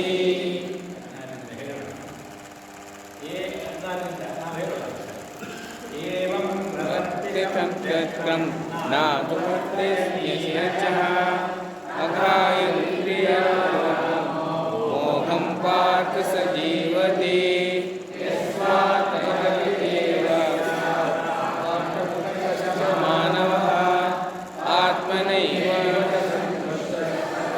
कार्यं विद्यते नैव तस्य कृतो नातो नाकृतेनेह कश्चनः राजास्य सर्वभूतेषु कश्चित् कर्तव्यप्राश्रयः तस्मादसक्तः सततं कार्यं कर्म समाचरः आसक्तो परमाप्नोति पुरुषः कर्मण्येव हि सिद्धिर्स्थिता जगदादयः लोकसङ्ग्रहमेवापि सम्पश्यद्वक्तुमर्हसि ಸತ್ಯೋ ಯಾಜಕಂ ಕರ್ಮ ಪರಮಾತ್ಮೋನಿ ಪೂರ್ಣಃ ಅಂತ ಹೇಳಿ ಯಜ್ಞದ ಮುಖ್ಯ ಉದ್ದೇಶ ಅನಾಸಕ್ತಿ ಯೋಗ, ನಿರಾಸಕ್ತಿ ಅಲ್ಲ, ಅನಾಸಕ್ತಿ ಯೋಗ. ಅನಾಸಕ್ತಿ ಯೋಗವನ್ನು ಇಟ್ಕೊಂಡು ಕರ್ಮ ಮಾಡಿ ಕರ್ಮವನ್ನು ತ್ಯಾಗ ಮಾಡಬೇಕು ಅಂತ ಹೇಳಿ. ಆದರೆ ಅದು ಸುಲಭ ಅಲ್ಲ ಅನ್ನೋದಕ್ಕೆ ಒಂದು ಮಾತನ್ನು ಹೇಳ್ತಾರೆ. ಒಬ್ಬ ಶ್ರೀಮಂತ ಇದ್ದಂತೆ ಅವನು ಕಾಲ ಅವಸಾನ ಕಾಲ ಬಂತು. ಆಗ ಅವನ ಮಕ್ಕಳನ್ನೆಲ್ಲ ಕರೆದುಕೊಂಡು ಬನ್ನಿ, ನನಗೆ ಯಾರ್ಯಾರು ದುಡ್ಡು ಕೊಡಬೇಕು ಅದನ್ನೆಲ್ಲ ನಿಮ್ಗೆ ಹೇಳ್ತೀನಿ, ಬರೆದಿಟ್ಕೊಡಿ. ಎಲ್ಲರೂ ಬಹಳ ಉತ್ಸುಕತೆಯಿಂದ ಈ ದುಡ್ಡು ಮಾಡಿಕೊಂಡು ಕೂತ್ಕೊಂಡಿದ್ದೆ. ಅವ್ರು ಎಷ್ಟು ಕೊಡಬೇಕು, ಇಷ್ಟು ಸುಮಾರು ಲೆಕ್ಕ ಬಂದು ಚೆನ್ನಾಗಿ ಬರ್ತೇನೆ. ಆಯ್ತಲ್ವ, ಈಗ ನಾನು ಯಾರ್ಯಾರು ಕೊಡಬೇಕು ಅಂತ ಹೇಳ್ತೀನಿ, ಅದನ್ನು